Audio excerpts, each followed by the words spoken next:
Hello, I'm Jackie Jones, a candidate for the Court of Common Pleas, judge for Delaware County. And I'm coming to you today because I have been so pleased by how much response I'm getting from so many people. And the response has been overwhelming. Thank you for everyone who's liked my page, who's shared it, who's loved it, who's watched my videos or shared them. But one of the questions that I get a lot in person is basically about what does a judge do? And what I mean by that is we get questions where we go out to places and we talk to people and we say, hey, we're running, me and other candidates, and we want to tell you about why it's exciting and why it's important to vote in this election. And people say, we don't know, and I'm sorry, I'm trying to find the light. I feel like it's not bright enough. We say to people, hey, we'd love to hear from you. We'd love to have questions. And people say, we don't know what to ask because, we kind of know what you do if you're running for county council. We kind of know what you do if you're running for maybe Congress or some other things. So what do judges do? What do common pleas judges do? Well, I'm glad you asked me. The Court of Common Pleas is our trial level court. That means that's where the basic stuff happens. That's where you go and you testify and you cross-examine the other side and you get verdicts. Criminal cases, you get a jury trial maybe, or a bench trial, which is when it's just the judge, and we actually make decisions that affect whether or not someone is convicted or not, whether someone goes to jail or not. Ultimately, landlord-tenant matters, if they've already gone through the magisterial district justice level, which is the lower court, can come up on appeal. Civil cases, if someone has something you think they owe you money or you owe them money, those come to us. Orphans court cases, if someone has passed away or if a child needs to be adopted, perhaps, those come. Children youth services matters, which happens if parents are deemed to be unfit to care for their children. Juvenile court, just basically those things come in front of us. So many things happen when you are in front of a judge of the Court of Common Pleas. Now, what are some of the things that you want to know from your judge? Well, first, you probably want to know, how are you going to decide a certain case? Well, we can't tell you that. We can't tell you that because it's not ethical. An ethical candidate will tell you this: I promise to be fair. I promise to look at the law and to do the best that I can to follow the law. I promise to use my values and my common sense. A good and ethical judge will not say, I will find this way, that way, the other way. Why? Because it's not fair. Because we have to hear all the evidence before we make a decision. And of course you all know that and recognize it, because if it were your life and your family, you'd want that to happen. So what is it that you need to ask your common pleas judge that you really need to know? Ask us questions like, what's your education? Okay, well, I had a college scholarship to Ohio Wesleyan University. I graduated from there magna cum laude. I went into a JD PhD program at Georgetown University where I received the Patrick Haley Fellowship. I can answer that because that's all true. That is my education. I have a master's degree from Georgetown in government, and I have a law degree, which is called a Juris Doctorate from government. And Juris Doctorate, also from Georgetown. You can ask us questions like, what is our legal experience? Well, I can answer that as well. I started my practice in 2002 here in Delaware County, and I've maintained a practice in Delaware County for the entire time. I did briefly also do some of counsel work for a firm in Philadelphia, Bowman & Partners. Some of you saw me in the days we used to advertise on SEPTA. I was also a part of the only black female-owned law firm in Delaware County, Wright Jones & Associates, for several years, until I went back to my own practice with Jones & Associates. That's a question I can answer because that's my experience. You can ask the judge what sort of cases they've handled. I've handled everything in Delaware County Court of Common Pleas. I have done family law, criminal law, estate work, civil work, CYS, that's Children and Youth Matters, Orphans Court.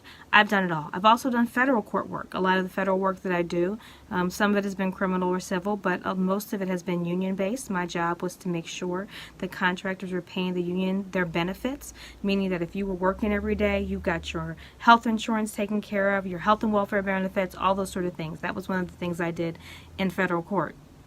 So, again, an attorney who's interested in running for judge should be able to answer those questions for you. What are some other things you'd like to know about us? Let's see. Are you involved in any community activities? Right? Well, obviously, I'm a member of this community. I have been involved. I'm a member of St. Daniel's United Methodist Church. I've been on the Ray of Hope Foundation there.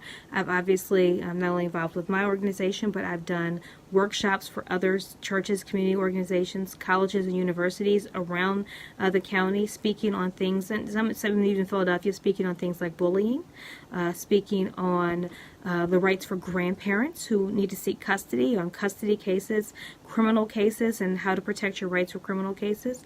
I'm also a member of Alpha Kappa Alpha Sorority Incorporated, where I served as the president of a local chapter. I serve on the legal committee as the chairman for the Philadelphia chapter now, Omega Omega. I have been on international committees for that organization, having served on its international board of directors, starting first when I was 20 years old, and recently on international committees, one of which was the Undergraduate Activities Committee, where my job was to make sure that undergraduates around the world were actively involved in the organization. And then for the last 2 years, I was on what we call our Standards Committee. That meant that my job was to travel up and down the Eastern Coast from Maine to D.C., evaluating all chapters, making sure we were in compliance, and investigating incidents of hazings or other improprieties. So my job was to make sure that we didn't get in hazing trouble, and you'll notice we didn't get into hazing trouble. And I know that's important because there was so much going on in so many other schools over the last couple of years. So I'm very proud of that sort of work.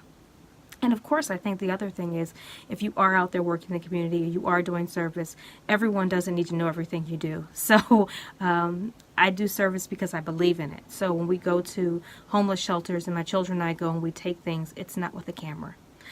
When we clean up the parks, sometimes we do that with a camera because that can be a little more fun. But I believe that when you're giving food to people, that it shouldn't be in public. It shouldn't be with a camera. It shouldn't be something that other people can see and say you're a good person, because good people give because they believe in giving. And I believe in giving, not in showing. So that's, some of those community things. What are some other things people like to know? If you have questions, you can certainly ask. I know a couple of you are watching us live. Hey. And if you have questions and you want to know about what do common pleas judges do, ask. We should be about the fair administration of justice. We should be about making sure that justice is accessible to regular people. Now, why do I say that? Some of you who said to me, I have no idea what to ask you, I appreciate it because you were being vulnerable. You were saying, listen, I don't know something. It's very hard for us to say we don't know things. People get in the habit of pretending they know things that they don't. And I think it gets us in trouble. A smart person, especially someone who's going to judge, before you make a decision, is going to say, I need to look that up if they don't know the answer. And so it's really important, if you have questions, to ask us. And we should be able to tell you. Ethically, we can't say how we will decide on a particular case that may come before us. But there's no reason we can't give you general philosophies and tell you how we believe and how we think about things generally, so you know the sort of person that we are. That's important. As I go through this campaign, I want to have more conversations like this, some in public and some via social media, so it's more accessible to the crowds. But I want you to know, if you have a question, please ask it, and to the best of my ability, I intend to answer. So when it comes to other things you may want to know about your judges, I think you should know how much power a Court of Common Pleas judge has. And I say that because I think it's an awesome responsibility when you have power over people's lives. I tell people a judge can take your property, your child, and your very life. I really want you to think about that. You work hard for your property, and a judge can make a decision in a moment that takes that property away from you. You pay that mortgage every month, and a judge can take it away. Your children. You may be going through a divorce, a separation, or some kind of family situation, and a judge can make a decision about where your child spends holidays, where they sleep at night, who gets to have the primary concern over how they're raised.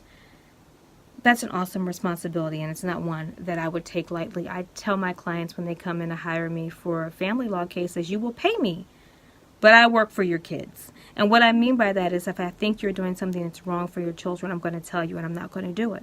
And that way I can tell the other attorney when we're working, my client is willing to do what I say if it's the right thing for their child, because they knew when they hired me that that's all they were going to get. They were not going to get everything they want, because if it was bad for their child, I was going to tell them. And that's my philosophy, and it has always worked for me, and it always works for, all of my clients as well. And so what else? And then finally, your very life. There is still death penalty on the record. There's still possibilities still exist. When someone makes the ultimate decision about whether someone lives or dies, Think about that, whether someone lives or dies. Whether it's a fair trial for someone who's been accused of something as awful as a homicide, you want someone who's fair. You want someone who understands. You want someone who values life. You want someone who values life. And so when you are speaking with all of us, and there are so many really excellent candidates, really well qualified, and so now that we're all qualified, then what? So now that we're all qualified, when you're thinking about someone who is going to take possibly your family's life into their hands, I want you to determine whether or not they have the kind of value structure, whether they have the kind of belief system, whether they are the kind of person that you want to put that sort of responsibility in their hands. So thank you all for watching. If you have questions, drop them down here or send me a private message, and I will make sure to get on and address questions as often as I can. Thank you so much. Again, I'm Jackie Jones, and please feel free to like this video, share it with everyone, and ask me all of your questions. Have a great day.